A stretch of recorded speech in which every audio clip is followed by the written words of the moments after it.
The Ulvantine Concord had studied 900 worlds and cataloged 11,000 species of cultivated plant, and in all that time, they had never once found a crop worth starting a war over.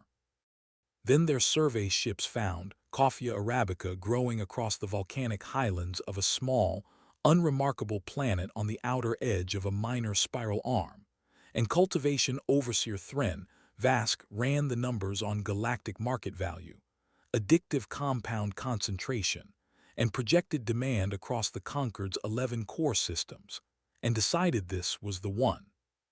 He did not run the numbers on the farmers. If you like watching alien empires get absolutely wrecked by people defending something they genuinely cannot function without, smash that like button, subscribe, and drop a comment telling me how many cups it takes you to become a person in the morning. Let's head up into the highlands, because harvest season just got a lot more complicated. The Ulvantine Concord did not conquer worlds for territory. Territory was cheap. The galaxy had more empty rock than anyone could ever colonize. What the Concord conquered for was product, rare compounds, unique biology, anything that couldn't be synthesized and had to be grown, harvested, and shipped, because scarcity was where real value lived. Their survey division had spent 4 centuries refining a single metric for evaluating a planet's worth, and Coffea arabica scored higher on it than almost anything they had ever cataloged. Thren Vask had built his entire career on that metric. He had overseen the annexation of 14 agricultural worlds, and he had never once encountered a species willing to fight seriously over a crop. Crops were replaceable. Crops were negotiable. You offered technology, you offered protection, you offered market access, and eventually the local population came around, because in Thren's considerable experience, nobody valued a plant more than their own survival. He had never met a coffee farmer at 5 in the morning during peak harvest. The survey data on the highlands was, by Ulvantine standards, extremely encouraging. Steep volcanic terrain, ideal growing conditions, a local population spread across small family farms rather than large industrial operations, which the Concord's models flagged as easier to absorb individually than a single unified agribusiness would have been. Minimal visible military presence. Minimal centralized government reach into the remote growing regions. On paper, it was the softest target the Concord Survey Division had identified in years. What the survey did not account for, because nothing in 4 centuries of Ulvantine agricultural conquest had ever required it to, was that coffee was not, to the people who grew it, simply a crop. It was livelihood, inheritance, identity, and for a significant percentage of the growing region's population, the only thing standing between a 4 a.m. start time and complete non-functionality. The Concord had found a species that had spent centuries building an entire cultural and economic infrastructure around a plant that also happened to be the primary reason most of that population could get out of bed and do anything at all. Thren Vask authorized the landing without a second thought. It would turn out to be the single worst professional decision of his 1100-year career. The landing craft touched down at 4:50 in the morning, in the mist-covered hills above a small farming cooperative that had been growing coffee on the same terrace slopes for 4 generations, choosing the pre-dawn hour specifically, because Concord doctrine held that a population caught before its daily activity cycle began would be at its most disoriented and least capable of organized response.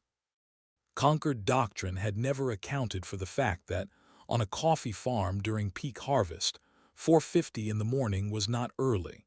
It was standard operating hours.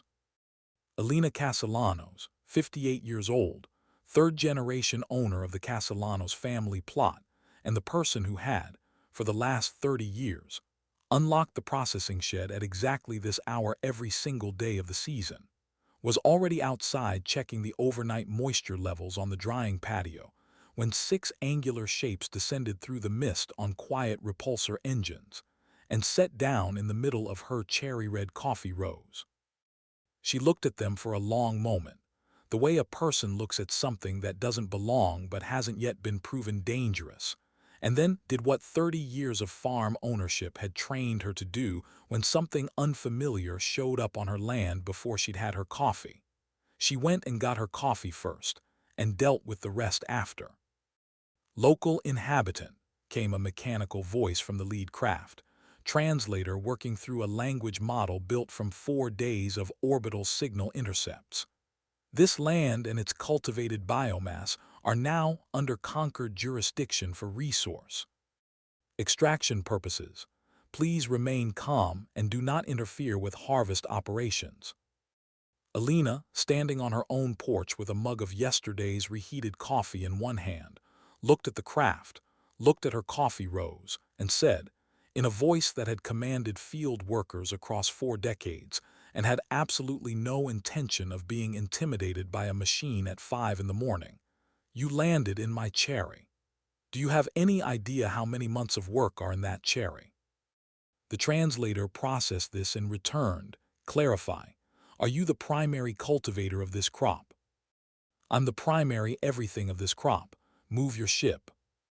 What the Concord survey had failed to grasp, because it was the kind of detail that never showed up in resource value modeling, was that coffee cherries have a narrow, unforgiving window of peak ripeness, and a farm's entire annual income depends on picking that cherry at exactly the right moment, processing it exactly the right way, and getting it to buyers before quality degrades.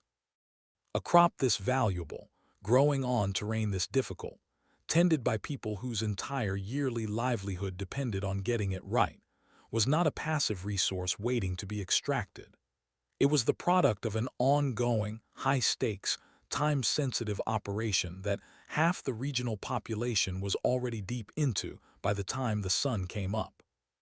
Alina's farm employed 19 seasonal pickers during harvest, most of them from families who had worked this same land for generations, and by the time the Concord's first extraction drones deployed into her coffee rows, designed to strip cherries efficiently from the branch regardless of ripeness, because efficiency, not quality, was what the Concord's models optimized for. 14 of those 19 pickers were already on the slope, baskets strapped to their waists, working the rows by hand with the specific, practiced speed of people who had been doing this since before dawn every day for weeks.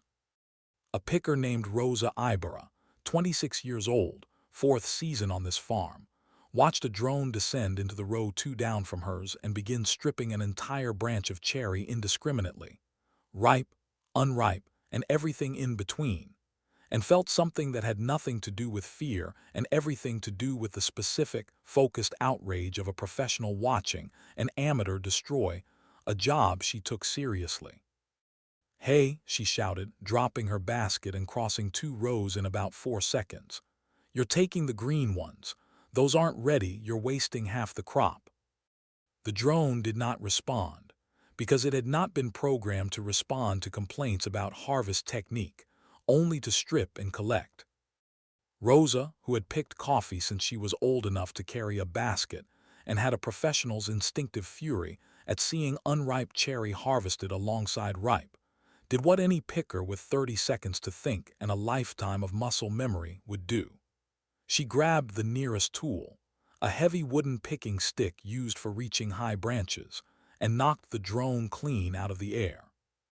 It hit the ground, sparked, and stopped moving. Rosa looked at it for a second, looked at the branch it had half stripped, and said, mostly to herself, "You don't even know what ripe looks like." Word travels fast in a farming region during harvest season, mostly because harvest season is the one time of year when almost the entire local population is awake, working, and in constant radio and phone contact with neighboring farms about pooled labor, shared processing equipment, and the endless logistics of getting picked cherry to the mill before it spoils. Within 20 minutes of the first landing craft touching down, 6 neighboring farms had heard some version of what was happening at the Castellanos' place, and within 40 minutes, farm trucks were converging on the hillside from 3 different directions, carrying pickers, farm owners, and in the case of the regional cooperative's equipment manager, a broad, unshakable man named Rigo Fuentes, a flatbed loaded with everything the mill kept on hand for a normal day's harvest operations, which turned out to be considerably more useful against an alien landing force than anyone could have predicted. "They're taking the cherry?" Rigo asked, climbing down from his truck, still holding the thermos of coffee he'd been drinking on the drive over. "Taking it wrong," Elena said, arms crossed, watching a second wave of drones descend into her rows. "Stripping everything, ripe or not. If they keep going like this, they'll ruin the whole slope before lunch." Rigo considered this with the specific, focused anger of a man who had spent 30 years perfecting cherry selection and mill timing, and who took the quality of a harvest personally in a way that had nothing to do with profit margins and everything to do with pride in doing a difficult job correctly. "Well," he said, "we're not gonna let that happen."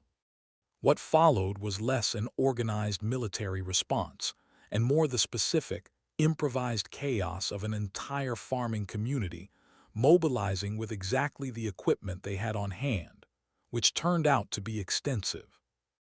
Coffee harvest and processing required heavy machinery, pulpers, dryers, sorting equipment, trucks capable of hauling tons of cherry up and down steep volcanic terrain, and all of it, it turned out, was extremely effective against small aerial drones and lightly armored ground troops, none of which the Concord's models had ever needed to account for, because no other world they'd surveyed had built quite this much specialized heavy equipment around the specific, narrow task of getting a delicate fruit off a hillside and into a processing shed within hours of picking. A picker named Ernesto, who ran the farm's irrigation pump when he wasn't harvesting, aimed the high-pressure line, normally used for washing processed cherry, directly at a cluster of advancing ground troops, and hit them with enough force to knock 2 of them flat, and send the rest scrambling for footing on wet volcanic soil that was, even without alien intervention, notoriously difficult to keep your balance on. Another farmhand, a wiry 16-year-old named Danny who had been picking coffee since she could walk and had, as a result, forearms considerably stronger than her age suggested, discovered that the same picking stick technique that had downed the first drone worked reliably on every drone after it, and spent the better part of an hour methodically clearing her family's entire slope of extraction equipment with the calm, practiced rhythm of someone doing a chore she'd done 1,000 times before, just with a slightly different target. By mid-morning, Thren Vask, monitoring the operation from his command ship in orbit, had a problem his 4 centuries of agricultural conquest experience had never once prepared him for. His ground forces were not merely encountering resistance. They were encountering resistance that appeared to be getting asterisk stronger as the morning progressed, in direct correlation with a variable his intelligence team had entirely failed to model. "Report," he said to his tactical officer, a precise, methodical Ulventine named Corvus. "Casualty and equipment status. 11 extraction drones disabled, Overseer. 4 ground troopers incapacitated by improvised water-based countermeasures. Local resistance shows no sign of decreasing. If anything, engagement intensity has increased over the past 90 minutes. That is inconsistent with standard resistance patterns. Populations typically show highest resistance at first contact and decreasing intensity as fatigue sets in." Corvus pulled up additional sensor data, cross-referencing it against something that had flagged as statistically unusual. "Overseer, I believe I have identified a contributing factor. Local population consumption of the harvested compound itself, coffee, prepared as a beverage, appears to be occurring at extremely high frequency throughout the engagement. Multiple thermal signatures consistent with hot beverage consumption detected across nearly every resistance cluster. They are drinking the crop while defending it. It appears to be standard practice, Overseer, not a response to our presence specifically. However, the compound is a documented stimulant. Cross-referencing engagement intensity against consumption frequency shows a positive correlation." Thren stared at the data for a long moment, arriving slowly at a conclusion that felt almost too absurd to log formally. His invasion force was, over the course of the morning, running directly into a local population that was not merely defending its livelihood, but doing so while actively and continuously fueled by the exact substance the conquered had come to take, at a rate and intensity that showed no sign of the fatigue his models had promised would set in. "Recommend," Corvus said carefully, "reassessing our timeline for this operation, Overseer." Down on the hillside, the reassessment Corvus had recommended was already happening in a much more immediate and practical form. Rigo Fuentes had set up what was, functionally, a forward command post at the mill's loading dock, a folding table, 3 thermoses, and a hand-cranked radio he was using to coordinate with 5 other farms across the valley, and was directing an increasingly organized defense with the calm, methodical energy of a man running a harvest logistics operation, because to Rigo, that was more or less exactly what this had become. "Northeast slope needs more hands," he said into the radio, taking a long drink from his thermos without breaking stride. "Alina's people got their section under control, but the Vargas place is getting hit harder. They lost half their pickers to the coast for the weekend, so they're short." On it came the reply, "We'll send the truck." "Goo." D, and somebody tell Danny to slow down before she runs out of drones to hit. Danny, 20 rows over, showed no sign of slowing down. She had, by this point, disabled 9 drones, developed a specific technique for identifying which alien ground troops were carrying the delicate extraction equipment worth targeting first, and was operating on her 4th cup of coffee since sunrise, which, during harvest season, was not remarkable in the slightest, but which, combined with the specific fury of watching invaders mishandle a crop her family had spent generations perfecting, had produced a level of sustained, focused energy that the Conquered's combat models, built around species with entirely different relationships to stimulants, had absolutely no framework for predicting. "They don't even know how to pick," she said to her cousin, swinging the stick with the same fluid motion she used on branches. "They're just grabbing everything. Do you know how much of this is going to waste?" "Focus on the ones with weapons first," her cousin called back, hauling a fallen soldier's dropped equipment toward the growing pile they'd started collecting near the processing shed, on the grounds that it was, at minimum, interesting scrap and might be worth something to somebody eventually. By early afternoon, the Concord's ground forces had shifted objectives from harvesting cherry directly off the slopes, which had proven far more costly than anticipated, given the combination of difficult terrain, organized local resistance, and a caffeine-fueled defense that showed no signs of flagging, to attempting to seize the regional processing mill instead, on the theory that controlling the point where all the valley's harvested cherry converged for processing would be more efficient than fighting for it plant by plant across a dozen separate farms. This was, in retrospect, an even worse decision than the original one. The mill was the single most heavily reinforced, mechanically dense location in the entire valley, built and continuously upgraded over 3 generations specifically to handle tons of harvested cherry under time pressure during peak season, which meant it was equipped with industrial pulpers capable of processing cherry at high volume, massive drying platforms, sorting machinery, and critically, a workforce that during harvest numbered in the dozens and was, at any given hour of the day during this specific season, thoroughly and continuously caffeinated as a simple function of working in a building that processed the stuff by the ton. The Concord assault team that approached the mill at 1400 hours found not a soft administrative target, but what amounted to a small industrial fortress staffed by people who had spent the entire morning listening to Rigo's radio updates about the fight happening across the valley, and had arrived at work with a level of collective, focused fury that made the individual farm skirmishes look, in comparison, almost restrained.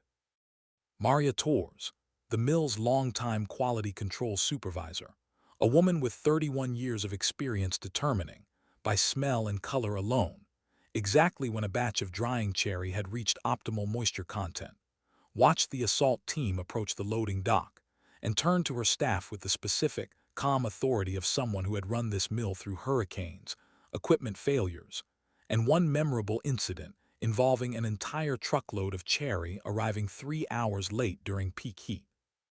"Pulper crew, hold position," she said. "Sorting line, get behind the belt housing. Nobody touches the drying platforms. If we lose today's batch to this nonsense, we lose the whole week's quality grade, and I am not explaining that to the co-op board."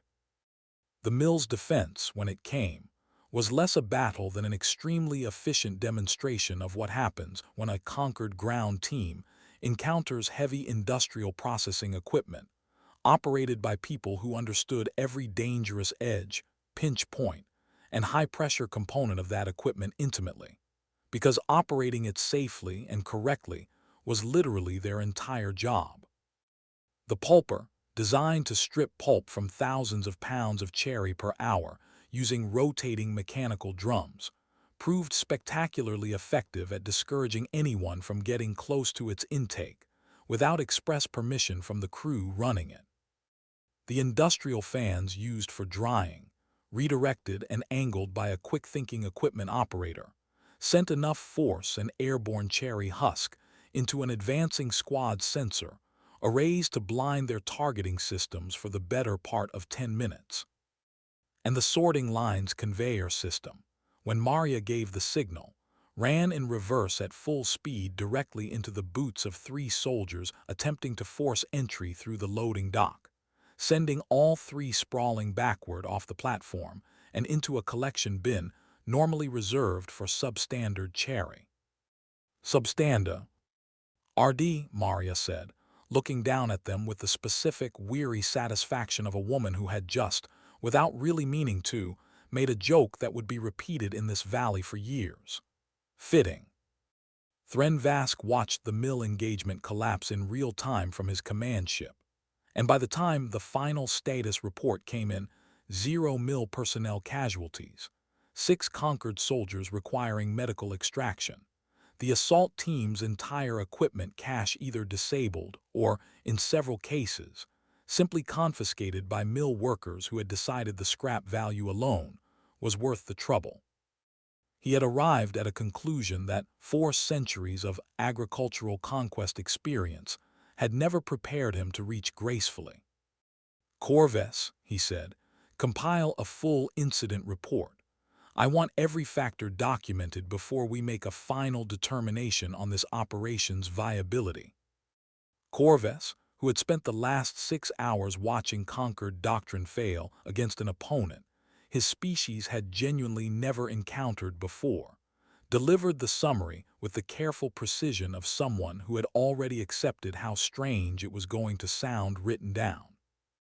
"Overseer, the target population's entire regional economy, culture, and, I believe, physiological baseline are built around sustained, high-frequency consumption of the exact resource we came to extract. They do not experience this as an invasion of a passive resource.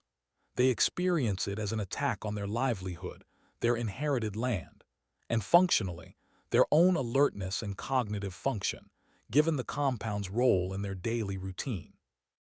Additionally, the specialized equipment required to process this crop at scale, equipment we assumed would be a target of opportunity, not an obstacle, has proven extremely effective as improvised defense, operated by a workforce with intimate technical familiarity with every dangerous component.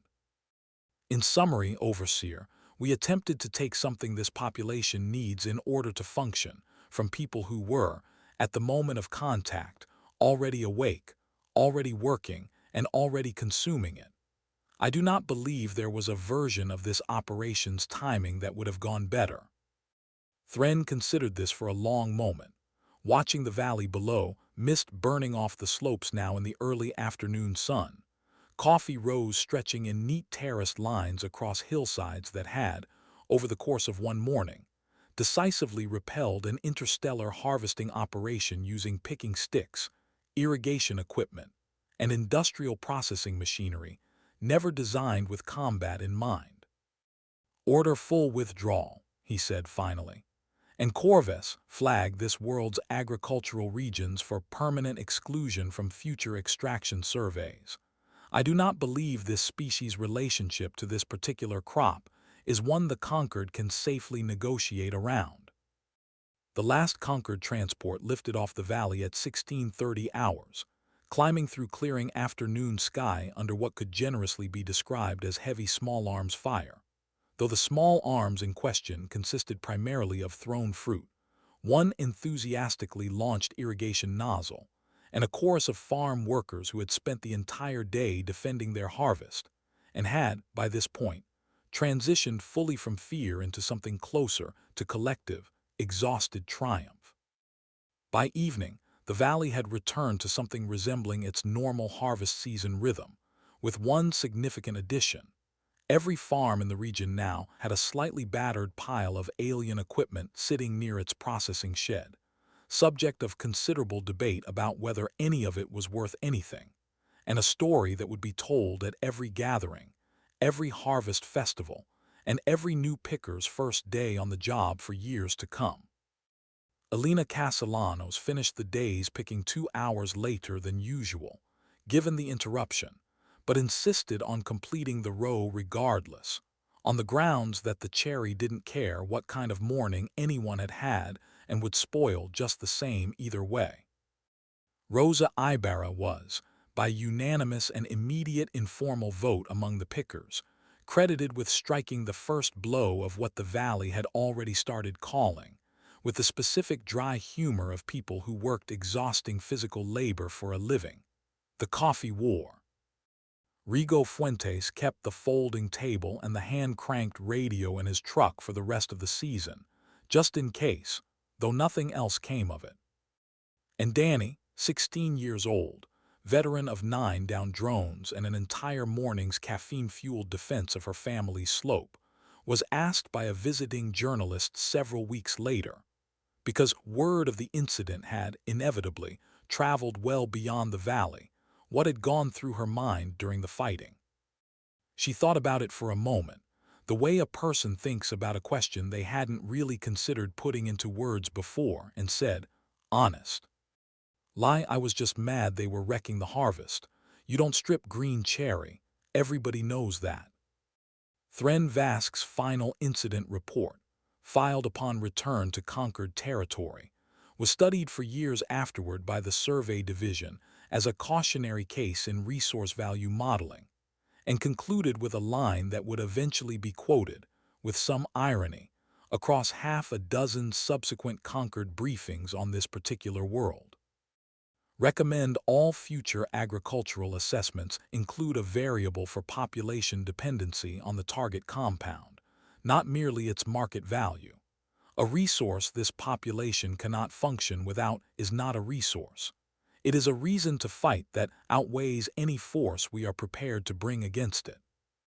Note, local population appears to regard the defense of this crop as an entirely ordinary extension of harvest labor, requiring no additional motivation beyond what they already bring to the work every season. Somewhere in the valley, at a small roadside stand that had in the years since become something of a minor tourist attraction, a hand-painted sign hung above the counter, put up by Elena not long after the incident and never taken down. "Best coffee in the valley, defended personally." If you enjoyed watching an alien empire get run off by people who take their harvest very seriously, hit that like button, subscribe so you don't miss the next one, and drop a comment telling me what you defend with the same energy these farmers defended their coffee. Thanks for riding along. I'll see you in the next one.